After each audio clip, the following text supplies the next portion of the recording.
Before we begin, let us know where you're listening from. After the story, rate it from 1 to 10. Now let's start. Vienna, 1848.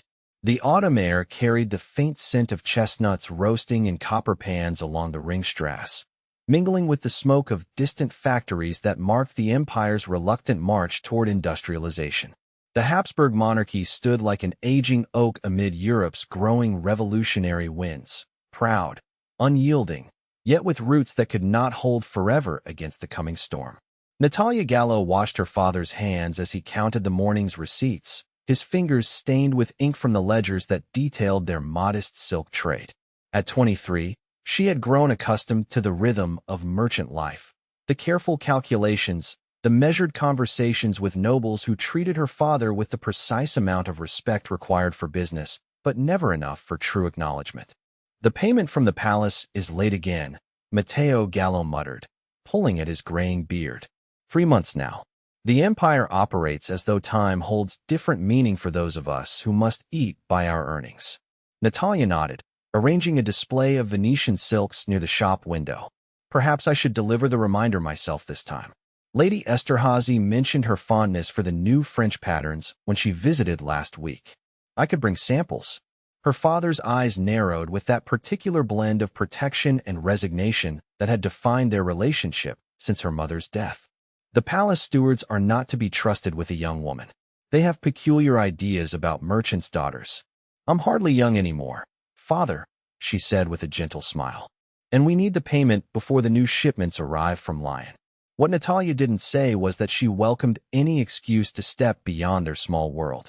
In the 4 years since returning from her aunt's home in Florence, where she had received an education unusual for a merchant's daughter, the confines of their respectable middle-class existence had grown increasingly restrictive. Books on philosophy and natural science remained hidden beneath her bed, read by candlelight when her father believed her to be sleeping. 3 days later, Natalia stood in the vast, echoing anteroom of the Hofburg Palace, clutching her father's carefully prepared invoice and a small leather portfolio containing silk samples. Court officials in elaborate uniforms moved past without acknowledging her presence. She had waited 4 hours, watching as aristocrats with less pressing business were admitted immediately to the financial offices. As the afternoon light began to wane, a harried clerk finally approached. "The finance ministry cannot address this matter today. Return next week." "This payment is already 94 days overdue," Natalia replied, her voice steady despite her frustration. "My father has supplied the imperial household for 16 years without incident. Surely, next week," the clerk repeated, already turning away. Natalia felt heat rise to her face. "Then I shall wait to speak with the finance minister himself." The clerk's eyebrows rose. "Minister von Quebec sees no one without appointment, especially not." He stopped himself, but his glance at her modest dress completed the thought. As Natalia stood her ground, a side door opened, revealing a tall figure in a simple military uniform. At 38, Archduke Alexander Cromwell carried himself with the careful restraint of a man constantly observed. His English father had married into the Habsburg family a generation earlier, bringing with him diplomatic connections that served the empire well, though Alexander himself remained something of an outsider in the Byzantine workings of the court. As the third son of a minor archduke, Alexander held little actual power, despite his ceremonial military rank. What the court whispered behind closed doors, but never to his face, was that his English blood and progressive ideas made him unsuitable for true imperial responsibility. What they did not whisper, but he knew with bitter certainty, was that his elder brother's deaths in a hunting accident 6 years prior had placed him uncomfortably close to the succession for an empire desperate to preserve its Austrian character. "What seems to be the problem?" Alexander asked, noticing the standoff. The clerk bowed deeply. "Nothing requiring your Imperial Highness's attention. A merchant seeking payment." Alexander's gaze shifted to Natalia, who had executed a proper curtsy despite her irritation. Something in her composed expression, neither servile nor presumptuous, caught his attention. "And what does this merchant supply that brings you to wait so patiently in our dreary offices, miss?" "Gallo, your Imperial Highness. Natalia Gallo. My father provides silks for the imperial household." She held up her portfolio. including the material for the ceremonial banners prepared for Emperor Ferdinand's birthday celebration last spring. Alexander nodded, recalling the vibrant blue silks that had adorned the palace. A most impressive display. I imagine such craftsmanship deserves prompt compensation. The clerk shifted uncomfortably. The imperial treasury operates on schedules determined by people who evidently do not wear silk. Alexander interrupted with unexpected sharpness. See to it that this account is settled by tomorrow. He turned back to Natalia. Would you permit me to see the new selections you've brought? The regiment requires new ceremonial standards, and I find myself suddenly interested in silk. Natalia's surprise registered only as a slight widening of her eyes before she composed herself. Of course, Your Imperial Highness. As she opened her portfolio on a nearby table, Alexander dismissed the clerk with a gesture. For 20 minutes, they discussed the properties of different weaves and dyes with an ease that surprised them both. Natalia spoke with knowledge born of a lifetime in the trade, while Alexander revealed an unexpected appreciation for craftsmanship, a remnant of his English education. You speak of these materials as if they were living things, Alexander observed. Because they are, in a way, she replied. Each thread carries the touch of dozens of hands, from the farmers who tend the mulberry trees to feed the silkworms, to the women who unwind the cocoons, to the dyers and weavers. A piece of silk is a record of human effort. Alexander studied her face, noting the intelligence in her eyes that belied her station. You have an unusual perspective for a merchant's daughter? She finished his thought with a small smile. Perhaps because I was fortunate enough to spend time with my aunt in Florence, where conversations occasionally extend beyond commerce. Florence, he repeated, a wistful note in his voice. I visited once before my duties here became more pressing. The light there seems to reveal things hidden elsewhere. A comfortable silence fell between them, broken when a palace clock chimed 6. Natalia startled, gathering her samples. I've taken too much of your time, Your Imperial Highness. Not at all. In fact, Alexander hesitated, then continued with formal politeness. I should like to place an order personally. For my private study, perhaps you might return with more extensive samples? Say Thursday at this same hour. Natalia understood the request for what it was, an invitation to continue their conversation, and knew she should decline. Yet she found herself nodding. I shall bring our finest collection. 3 days later, they met again, not in the public anteroom, but in a small receiving room near Alexander's private apartments. A servant remained present, as propriety demanded, but stayed by the door, while out of earshot as they examined silks spread across a table. Their conversation wandered from fabrics to books, then to music and art. Alexander spoke of his recent reading of Goethe, while Natalia shared her admiration for Mary Shelley's works, carefully gauging his reaction to her literary interests. You surprise me, Miss Gallo, he said, genuine appreciation in his voice. Few people at court discuss ideas rather than people. Perhaps because court conversations concern power, while I have none to gain or lose, she replied. An enviable position, Alexander said quietly, though I suspect you underestimate your influence. By their third meeting, ostensibly to finalize his order, both understood that the silks were merely a pretext. They spoke of the growing tensions across Europe, of the revolutions brewing in France and the German states. Alexander revealed his concerns about the empire's resistance to necessary reforms, while Natalia shared stories of the ordinary people whose struggles rarely reached imperial ears. You should be careful with such observations, Alexander warned after she described the working conditions in the factories supplying the empire's military. They might be considered seditious. Is truth seditious, Your Imperial Highness? In Vienna? Frequently. His smile carried a shadow of resignation. And please, when we speak like this, I would prefer Alexander. I couldn't possibly. Consider it an imperial request, then. Very well. Alexander. His name felt foreign on her tongue, forbidden yet somehow right. Though I must insist on Natalia in return. Natalia, he repeated, as if testing how the syllables felt. A beautiful name for a remarkable woman. Spring arrived with revolutionary fervor sweeping across Europe. In March 1848, as barricades rose in the streets of Vienna, Emperor Ferdinand and his court retreated to Innsbruck. Alexander, however, remained in the capital, ostensibly to maintain imperial presence, but privately sympathetic to the moderate reformers' demands.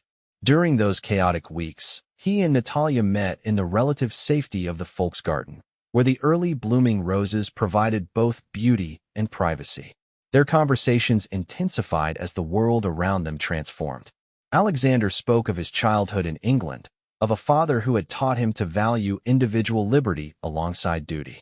Natalia revealed her dreams of opening a school for girls from working families. "My mother taught me that education is the only true inheritance," she explained as they walked along a secluded path. "Before she died, she made me promise to pass on whatever knowledge I gained." "A promise worth keeping," Alexander said, his hand briefly touching hers before propriety reasserted itself. "I made a promise once, too, though I fear I've failed to honor it." "What promise?" He was silent for several steps. "When my brothers died, I promised my father I would use whatever influence I gained to make this empire worthy of its people. All its people, not just the nobility. Instead, I've become another ornament at court, voicing careful objections that change nothing." "Perhaps your time hasn't yet come," Natalia said gently. "Or perhaps I lack the courage to seize it." He stopped walking, turning to face her. "Natalia, The sound of approaching guards interrupted him. They resumed walking, the moment broken but something unspoken now acknowledged between them. Summer brought a fragile calm to Vienna as the court returned and revolutionary fervor temporarily subsided. Their meetings became more difficult to arrange, but grew more precious for their rarity. In July, during a court reception where Natalia's father had been invited to display his wares, Alexander managed a brief, private conversation behind a column in the grand ballroom. "I've been appointed to a commission on educational reform," he told her, his voice low but excited. "Your arguments about universal schooling, I've incorporated them into my proposals." Natalia's eyes widened. "You're serious? That's wonderful, but will they listen?" "Some will. The empire is changing, whether it wishes to or not." He glanced around to ensure they weren't observed, then added, "I've never met anyone like you, Natalia. You've helped me see what I was meant to do. I've done nothing but speak honestly. Honesty is rare enough to be revolutionary." His hand found hers, hidden in the folds of her dress. "I need to see you properly, away from all this. There's something I must tell you." 3 days later, they met in the private library of one of Alexander's few trusted friends, Count Stefan Zichy, who believed in the reforms Alexander championed. As Natalia entered the book-lined room, Alexander stood by the window, tension evident in his posture. "What's happened?" she asked immediately. "The emperor's health is failing," he said without preamble. "My cousin Franz Joseph will be named heir, passing over Ferdinand's brothers. The announcement comes next month." Natalia nodded slowly. "That's been rumored for some time. Why does it trouble you now?" "Because I've been asked to support him publicly, to be his advisor and advocate for moderate reforms that will pacify the liberals without truly changing anything." Alexander paced the room. "It's everything I've claimed to want. Influence, a voice in policy, but used to preserve a system I know must eventually change. And if you refuse? Exile most likely. A diplomatic post far from Vienna." He stopped before her. "Natalia, before I decide, I must know, what am I to you?" The directness of his question took her breath away. They had never spoken openly of their feelings, maintaining the fiction that their meetings were intellectual exchanges between unlikely friends. Now, with everything between them exposed, Natalia found courage in his vulnerability.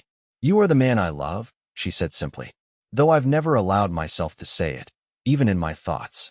Alexander closed his eyes briefly, as if her words caused physical pain. "I love you too. God help me. I've tried not to, but I cannot lie to myself anymore." He took her hands in his. "Which is why I must ask you something impossible." "Nothing between us has ever been possible," she said with a sad smile. "Why should we start now? Marry me." The words hung in the air between them. Natalia stared at him, certain she had misheard.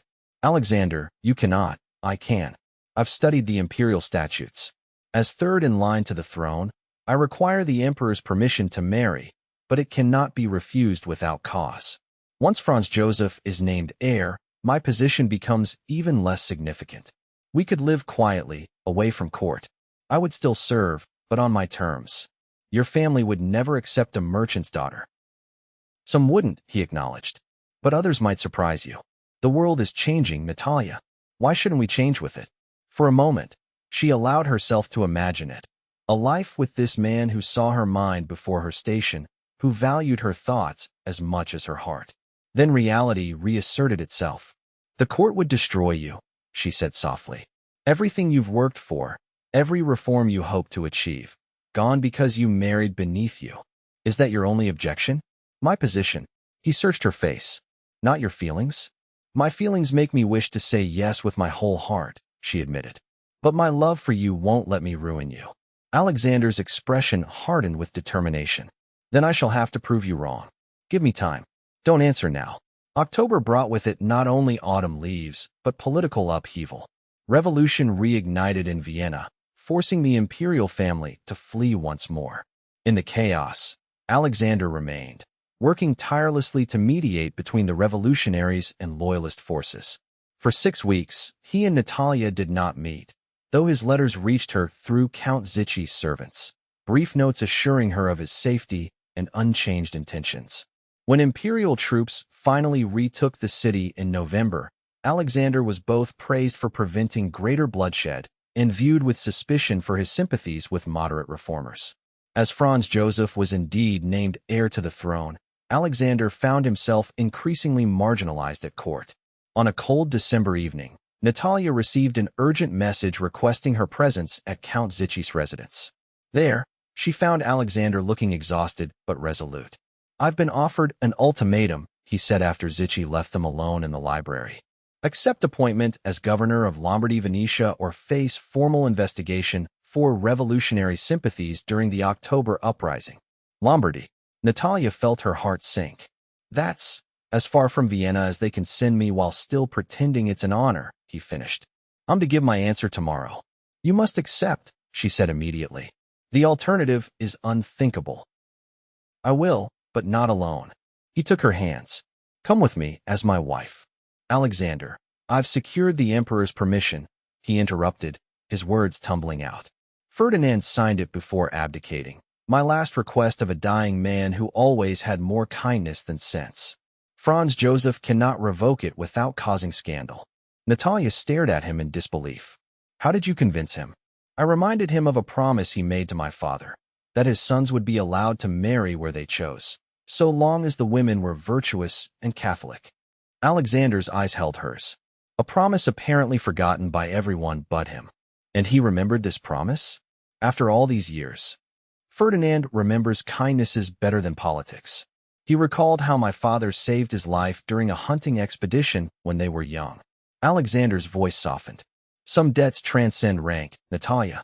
Even so, the court will never truly accept me. The court is not where we're going. In Lombardy, we would be distant enough from Vienna to establish our own household, our own traditions. His fingers tightened around hers. Your father could expand his business to Venice. You could start your school. You've thought of everything, she whispered. Only because I've thought of nothing else for months. He knelt before her, a gesture so unexpected from an imperial archduke that Natalia gasped. I ask again, will you marry me? Not for position or advantage, but because I cannot imagine my life without your mind and heart beside mine. The tears she had held back spilled freely now. Yes, she said. Yes, I will marry you. They were wed 2 weeks later in a small ceremony at the Schottenkirch, with only Count Zichy, Natalia's father, and a few trusted friends present. The court newspapers reported the event in a single paragraph, noting only that Archduke Alexander had married before taking up his governorship. No mention was made of Natalia's background. Venice welcomed them differently than Vienna had. Though the Venetian nobility maintained their distance initially, the merchant families, many with ties to Natalia's father, embraced the couple. Alexander's genuine interest in local governance and his willingness to listen to concerns from all classes gradually earned him respect, even from skeptics. True to her dream, Natalia established a school for girls from merchant and artisan families, teaching not only traditional subjects but also business management and natural sciences.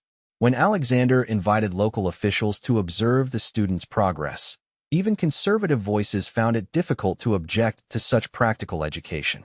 Their first child, a daughter, arrived in the winter of 1850, followed by a son 2 years later. Alexander's letters to his cousins at court always included news of his children's development, a subtle reminder of his dynastic connection despite his distance from Vienna. In the autumn of 1853, as revolutionary embers cooled across Europe, a letter arrived bearing the imperial seal. Franz Joseph, now secure in his reign, had died unexpectedly from typhoid fever during a military inspection. His younger brother Maximilian, next in line, had renounced his claim in favor of his Mexican ambitions. The Imperial Council, faced with a succession crisis, had turned to the next legitimate heir, Alexander. "They're asking me to return to Vienna," he told Natalia that night, after the children were asleep, "to take the throne." She sat very still, absorbing the implications. "What will you tell them?" "That depends on you," he said. "I won't accept unless you're willing. Our life here has meaning, your school, my reforms. In Vienna, I would be the merchant's daughter who somehow became empress," she finished. "The nobility would never fully accept me." "Some wouldn't," he agreed. "But we would have power to effect real change, the reforms we've only dreamed of implementing." Natalia moved to the window, looking out at the Venetian lagoon shimmering under moonlight. "Your father's forgotten promise has led to this moment, a chance to reshape the empire into something better." She turned to face him. "We must accept." Their return to Vienna in early 1854 was met with mixed reactions. The common people, tired of aristocratic inflexibility, welcomed a ruler rumored to understand their struggles. The court maintained proper protocol, while privately doubting an empress without royal blood.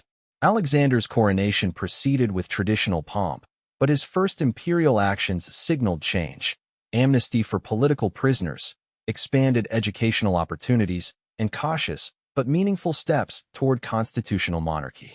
Natalia, meanwhile, transformed the role of empress from ceremonial figurehead to active advocate, focusing particularly on women's education and children's welfare.